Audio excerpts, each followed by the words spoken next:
Bordel de merde, y a que de l'électro quoi. Attends, laisse, j'aime bien le clip de celle-là. Ah non mais sérieusement, c'est vraiment de la soupe quoi. Bah, pas forcément, tu sais, y a de très bons artistes électro, hein, c'est pas que de la dance, hein. Comme qui? Didier Testo? Bah, Air, Moby, enfin, même de manière générale le trip-hop. Enfin, il me semble qu'Archive c'est un de tes groupes préférés, non? Finish him. Salut à tous et bienvenue dans ce nouveau breakfast consacré cette fois-ci à l'électro. C'est bon, fais pas cette tête. Si le rock était le genre majeur des années 70, comme le rap a été le genre majeur des années 90... Non, c'est la dance qui nous pète les noix. Non mais sérieux, mettre des sons sur une clé USB et les envoyer sur tes enceintes, c'est pas ce que j'appelle être un artiste quand même. Si aujourd'hui David Guetta peut faire péter les ventes en jouant au Simon... Simon est un ordinateur. Simon ne peut pas se tromper. Simon, on peut y jouer tout seul ou à plusieurs.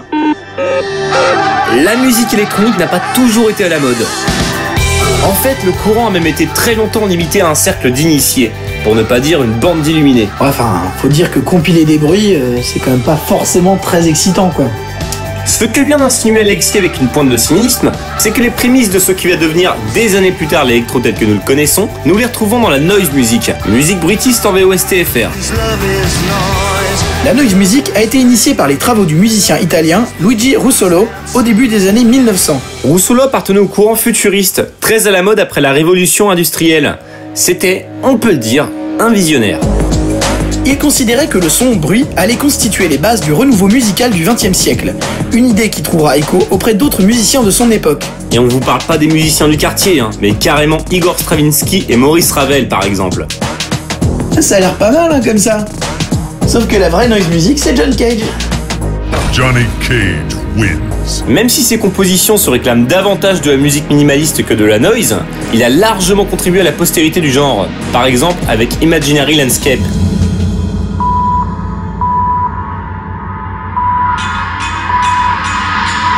Remarque, si tu veux t'amuser à parler de noise, moi je te conseille l'excellent Metal Machine Music de Lou Reed sorti en 75. À l'époque, je suis sûr que les gens qui ont acheté l'album ont dû tous le ramener chez le disquaire en pensant que le fabricant avait fait cuire une putain de fondue de savoyarde dessus. Qu'est-ce que tu dis? Je te disais que... Dans les années 40, à l'arrivée des magnétophones, le français Pierre Schaeffer expérimente en enregistrant des éléments sur vinyle ou magnéto, qu'il met en boucle. Mesdames et messieurs, le sample est né. C'est le premier à introduire ainsi la technologie dans le processus de création musicale. De son esprit naît ce qu'il nommera lui-même la musique concrète.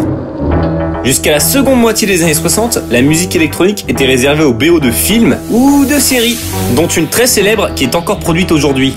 Et oui, vous avez deviné, je parle de Doctor Who. L'utilisation de modules électroniques pour la musique ne date pas d'hier. Des recherches étaient faites dès la fin du 19e siècle et de nombreux essais de synthétiseurs ont vu le jour. On pourra citer le Buchla ou le Theremin, rendu d'ailleurs célèbre par Jimmy Page sur la phase psyché de Wall Lotta Love. Et surtout le plus célèbre d'entre eux, le Moog, baptisé ainsi en référence, son créateur Robert Moog. Ce synthé a rapidement séduit les musiciens de l'époque, dès son apparition au milieu des 60s, notamment les Beatles qui l'ont adopté. On entend par exemple le Moog sur le titre Because, dans l'album Abbey Road, paru en 69. Le Moog a d'abord été présenté en 67 au Festival de Monterey. L'année suivante, le musicien Walter Carlos enregistre tout un album de reprises de Bach en utilisant uniquement ce tout nouveau synthétiseur. Le résultat, Switched on Bach, paru en 68. Et à l'époque, personne n'était habitué à des sonorités pareilles. Note à Bénédicte, en 73, Walter Carlos est devenu Wendy Carlos. Les musiciens dits pop commencent à leur tour à s'y intéresser à la fin des années 60. Et quand il s'agit d'innovation, si les Beatles sont souvent les pionniers, les Pink Floyd ne sont jamais bien loin. Au passage, dans ces années-là... Pause. T'as tellement de tics verbaux comme au passage, petite parenthèse, ou encore pour l'anecdote. Alors je pense franchement qu'il y a matière à faire une bonne rubrique un peu dans le genre... Petite parenthèse, l'anecdote d'Alexis. Oui, donc, au passage, Pour l'anecdote, à la fin des années 60, les Floyd et les Beatles officiaient dans les mêmes locaux, à savoir les studios d'EMI à Abbey Road. Les Floyd enregistraient leur premier album pendant que dans le studio d'à côté, en 67 toujours, les Beatles enregistraient leur monument Sgt Pepper. Bon, les versions varient selon les protagonistes, mais ce qui est sûr, c'est que les deux groupes se sont bien côtoyés à l'époque. D'ailleurs, Nick Mason, le batteur des Floyd, aurait déclaré à propos de cette rencontre que c'était un peu comme rencontrer la famille royale. Au passage, c'était la minute anecdote d'Alexis. Bref, de nombreux groupes vont commencer à intégrer dans leur musique moult sons électroniques. Pink Floyd donc, Emerson Lake and Palmer, Silver Apples, mais aussi les Who sur leur album Who's Next, qui intègrent magistralement le synthé à leur musique pourtant très typée rock. Rien que l'intro de Baba O'Reilly, d'ailleurs honteusement plagié par un groupe dominé à frange qu'on ne nommera pas. Ou sinon la track d'Orgamon passée dans un VC3 sur Won't Get Fooled Again, qui n'est pas le générique des experts, bordel. Toutes ces expérimentations vont mener à une conclusion assez évidente. L'utilisation exclusive d'instruments non acoustiques. Et oui, on vous parle des ancêtres allemands des Daft Punk, j'ai nommé Kraftwerk, qui atomise tout dès 75 avec le cultissime Radioactivity. Non mais sérieusement, écoutez-moi ça, ce morceau va bientôt avoir 40 ans. Je répète, 40 ans. En fait, Kraftwerk est un peu à l'électro ce que Chuck Berry était au rock'n'roll. Des putains de pères fondateurs. Leur style se distingue par son côté extrêmement technique et technologique qui va de pair avec leur univers très froid, cyberpunk avant l'heure. Parallèlement au succès de Kraftwerk, un autre illuminé va amener une bouffée d'air frais dans la musique électronique. Et il est... français. Un an après Kraftwerk, Jean-Michel Jarre sort son album concept Oxygène, un carton planétaire qui contraste avec l'univers robotique des Allemands. Sa musique très harmonique et mélodieuse achève de populariser l'électro.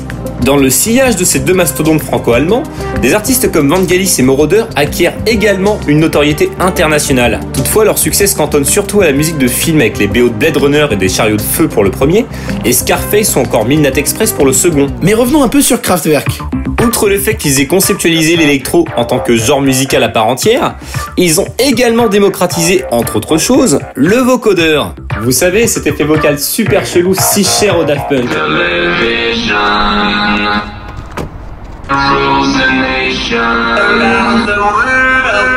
Dans les effets apparus à cette époque, on peut aussi noter la talkbox. Le principe est simple, on envoie un instrument, comme une guitare ou un clavier, dans un boîtier relié à un tuyau, que l'on place dans la bouche. Et le tour est joué. Stevie Wonder en avait fait une démo à la télévision devant une foule et un présentateur hilar, avec un clavier pour sa part. De son côté, Peter Frampton, à qui on peut reprocher une certaine mégalomanie et son côté rocker pour Minette, l'a introduite brillamment dans la guitare rock. Et pour rester sur le rock d'ailleurs, un groupe pour le moins anachronique va s'évertuer à mêler la musique pop acoustique et l'électro.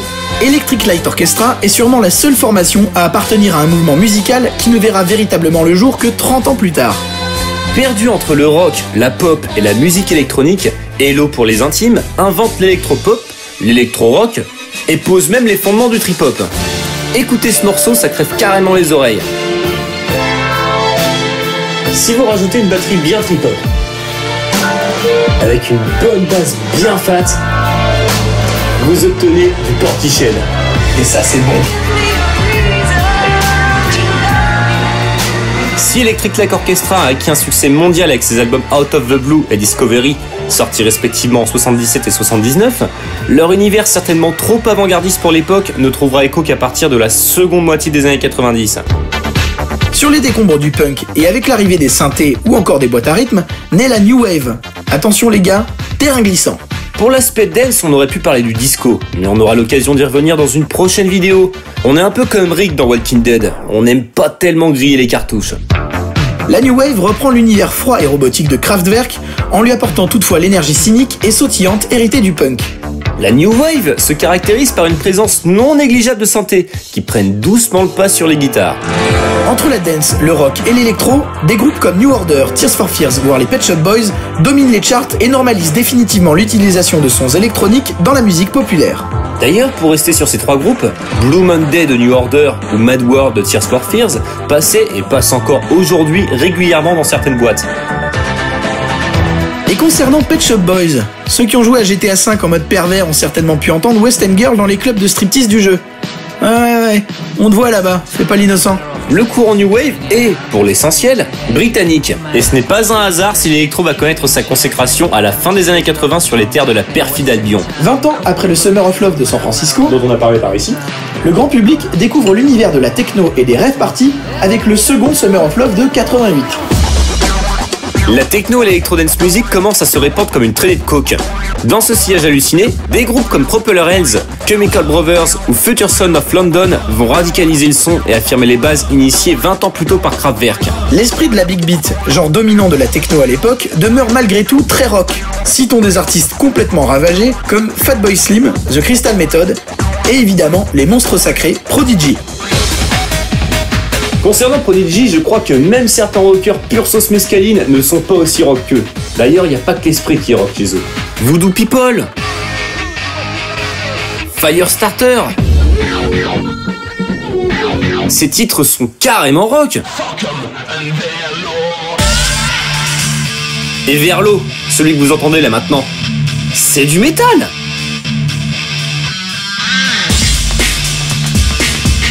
La montée de la techno suit le sillage d'un autre style qui fait son apparition en force dans les années 80, le hip-hop.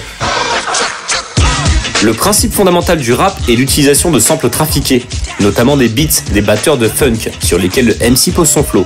Petit exemple avec Public Enemy qui reprend un sample du batteur Clyde Stubblefield sur le morceau The Funky Drummer de James Brown.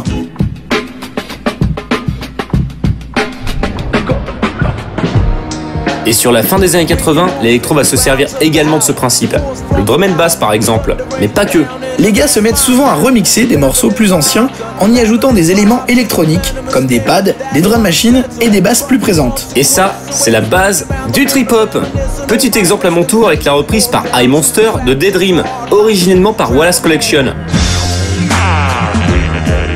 La suite, on est en plein dedans et on verra bien où elle nous mènera.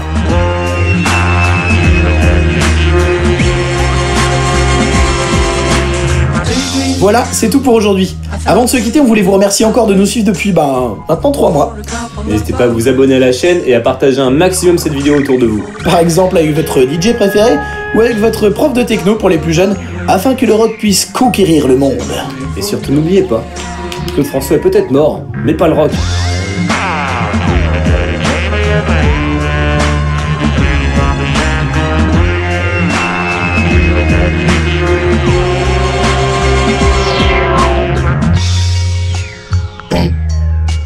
Toi là-bas, abonne-toi à la chaîne.